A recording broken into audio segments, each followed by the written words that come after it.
நம்ம தாயோ தந்தையோ தாத்தாவோ யாரோ செத்துட்டாங்கன்னா அவருக்கு ஏதோ கர்மம் பண்றோம்.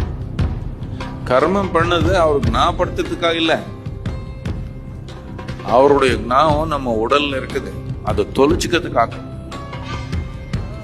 என்னத்துக்கான இந்த ஞாபகம் உள்ள இருந்தா நான் ஒரு புது உயிரை நடக்க முடியாது. அதே நடக்குது, அவருக்குள்ள என்ன நடந்ததோ அதே நடக்குது நமக்குள்ள.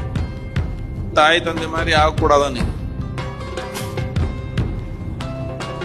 தாய் தந்தை மாதிரி ஆகக்கூடாதுன்னு அவர் எதுவும் தப்பு பண்ணாங்களோ அப்படி இல்லை. நீங்க அவர் மாதிரி ஆயிட்டீங்கன்னா நீங்க ஒரு புது உயிர் இல்லை, பழைய உயிரே நடக்குது. அதே மாதிரி உட்காடுறீங்க, அதே மாதிரி நின்னுக்கிறீங்க, அதே மாதிரி நடந்துக்கிறீங்க. நீங்க எதுக்கு வேணும்னு கேட்கிறேன்.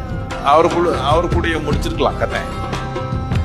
அதே கதை திருப்பி சொல்றதுக்கு நீங்க எதுக்கு சொல்றீங்க?